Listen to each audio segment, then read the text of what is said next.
Bonjour à tous, c'est Pedro, on se retrouve pour une nouvelle vidéo et aujourd'hui je la filme en roulant puisque la météo est un petit peu compliquée, on a énormément de vent. Je me suis dit qu'il valait mieux pour vos oreilles qu'on filme ça en intérieur. Voilà donc au volant, non pas d'une Clio mais d'une Colt. Effectivement c'est bien une Mitsubishi, c'est pas une Renault comme vous avez pu le voir sur l'introduction. Ça porte à confusion et c'est normal.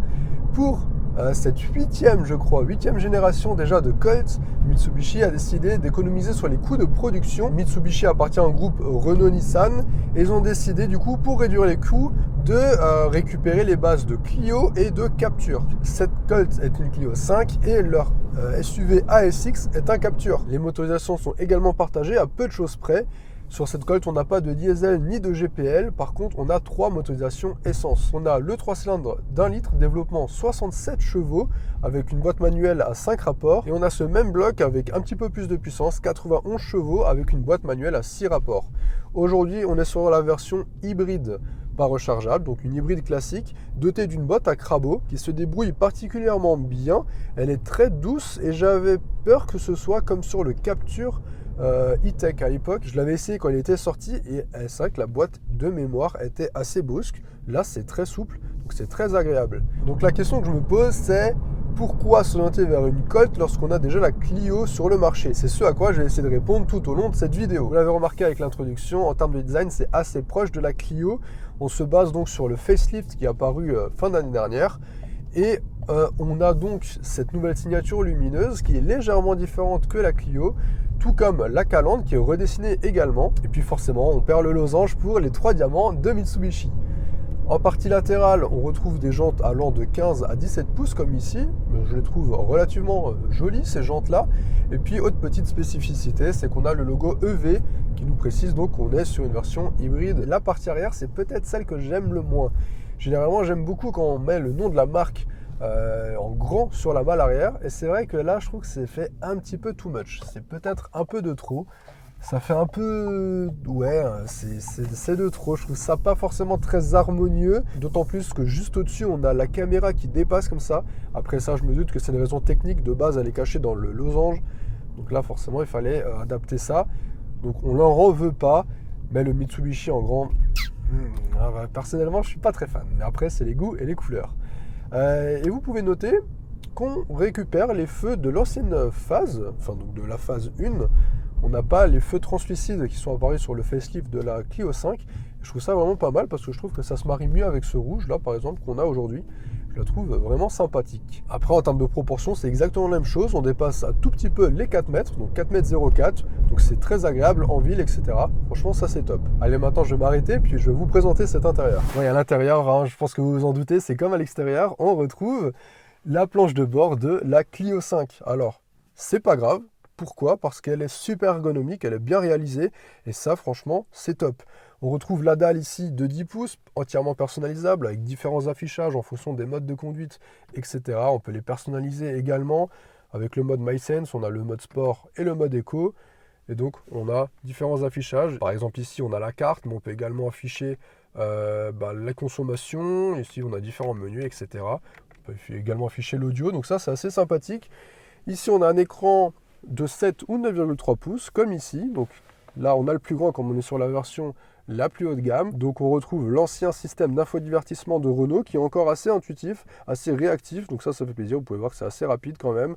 On a Apple CarPlay en sans fil, Android Auto je crois en filaire. Et ce qui est bien c'est qu'on a quand même un petit raccourci lorsqu'on arrive sur Apple CarPlay pour revenir directement au menu. On n'est pas obligé de passer par le petit bouton Mitsubishi. Donc ça c'est assez sympathique, on peut régler tout ce qui est aide à la conduite, etc. Juste en dessous on a les sièges chauffants car on a des assises ici en tissu et en cuir synthétique relativement confortables qui sont chauffants sur 2 niveaux. Ici on peut forcer le passage à l'électrique, la gestion des modes de conduite, le park assist et la caméra 360 degrés qui n'a pas forcément une qualité tip-top. Juste en dessous, ce qui est top, c'est qu'on a une climatisation automatique, mais encore manuelle avec les boutons physiques. Et puis là, on retrouve quelques prises USB, donc pas mal de connectiques, une prise de jack, une prise 12 volts, un chargeur à induction, 2 porte-gobelets par ici avec le bouton auto-hold et un accoudoir coulissant qui nous permet de ranger quelques petites choses à l'intérieur. C'est assez profond, mais très étroit pour passer la main. Et puis forcément, sur ce volant, on retrouve le logo Mitsubishi et non pas Renault. Autrement, c'est exactement la même chose. Les aides à la conduite ici, le multimédia juste là. Et puis juste derrière, on a également donc le bouton pour activer ou désactiver le maintien dans la voie, le volant chauffant et puis la gestion des phares. Donc voilà, tout est à sa place. C'est super correct, je trouve. Moi, ce que j'apprécie aussi, je ne sais pas si c'est pareil sur la Clio. Dites-moi ça en commentaire si vous le savez. C'est ce plafonnier. On a un motif qui est assez sympathique. Ça fait un petit peu jean comme ça. Je ne sais pas si on le voit bien. Peut-être comme ça. Ouais, voilà, comme ça on voit peut-être un peu mieux. Je ne sais plus si c'est sur la Clio ou pas, mais moi je trouve ça assez joli. Et puis on a également le système audio Bose qui offre un très bon son. Donc voilà, c'est un petit plus. Maintenant, on va aller faire un petit tour à l'arrière pour voir ce que ça donne en termes d'habitabilité. Alors, qu'est-ce que ça donne? Le siège avant est réglé pour moi. Je vous le rappelle, je fais 1m84. Alors, on est bien installé. Par contre, c'est vrai qu'au niveau des jambes, je vais fermer à cause du vent. J'espère qu'on voit quand même. Ouais, c'est bon. À peu près. Le siège avant est creusé, donc ça passe au niveau des genoux. C'est assez limite quand même. Il n'y a pas énormément de place. Il y a quelques centimètres. Au niveau des pieds, je peux passer les pieds sous le siège. Mais autrement, je suis assez bien installé. On a une banquette assez moelleuse, donc ça, c'est sympathique. On a l'accoudoir qui tombe bien. Par contre, on n'a pas d'accoudoir central. Mais je ne me sens pas trop engoncé, si ce n'est au niveau des jambes, là, où c'est vrai que c'est un petit peu étroit. Mais même au niveau de la tête, bon, pareil, il me reste quelques centimètres. Mais voilà, ça ne me dérangerait pas de passer quelques heures à l'arrière de cette Colt. Et au niveau du coffre, déjà, on n'a pas d'aillon électrique. On a un volume de 301 litres. J'ai mis quelques sacs que vous puissiez juger. Par contre, on a un seuil de chargement assez haut et ça va très profond, je trouve. On a moins d'espace que sur la version classique à cause de la batterie. Ça prend un petit peu de place. Donc on perd 90 litres. Et lorsqu'on rabat la banquette rabattable en 40 par 60 à l'aide de ces petits boutons juste là, on obtient un volume de chargement de 979 litres ou 1069 litres lorsqu'on a une version non hybride. Honnêtement, ça reste correct pour une petite famille, pour une voiture citadine. Ça fait l'affaire, mais c'est vrai que moi, ce qui me choque un petit peu, c'est que c'est vachement profond. Lorsqu'on a quelque chose de lourd, il faut vraiment le soulever pour l'amener jusque-là, quoi. Et on a ici le petit caisson de basse Bose. Allez, à présent, on va aller faire un petit tour sur la route. Mais avant ça, je vous invite à vous abonner à la chaîne. Vous êtes nombreux à regarder les vidéos sans vous abonner. Ça m'aiderait grandement à développer cette dernière afin de vous présenter de plus en plus de véhicules et d'être plus crédible auprès des marques. Un grand merci à vous. Alors, qu'est-ce que ça donne au volant de cette petite Colt? Eh bien, la base étant très très bonne, cette Clio 5, on la connaît, c'est une très bonne voiture. On récupère donc tous ses avantages. Donc déjà, on a quelque chose d'assez confortable. Vous pouvez voir que là, on est sur les dos d'âne. Pouf, c'est très smooth, c'est très bien suspendu. On a des assises en plus qui sont assez moelleuses, donc au final, c'est très confortable. Autrement, le point fort des Clio, c'est les consommations.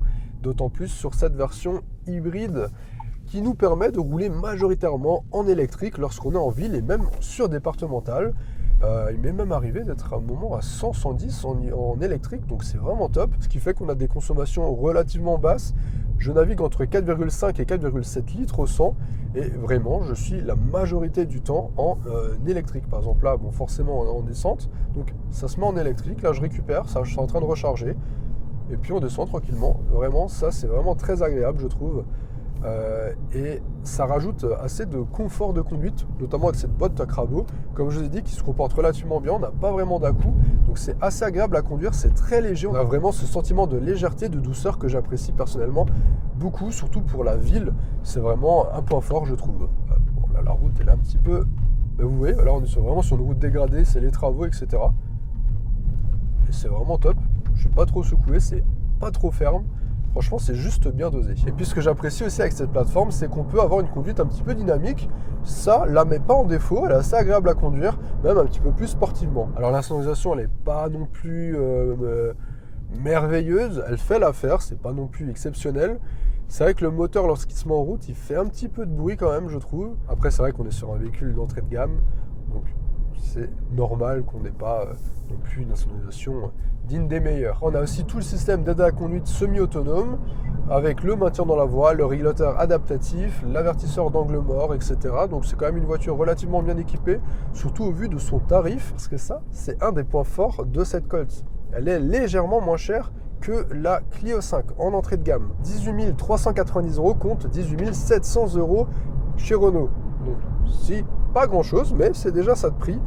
Après, sur les finitions les plus hautes, c'est un petit peu différent. Celle-ci, donc on a la version la plus haut de gamme, la InStyle, qui débute, elle, à partir de 29 990 €.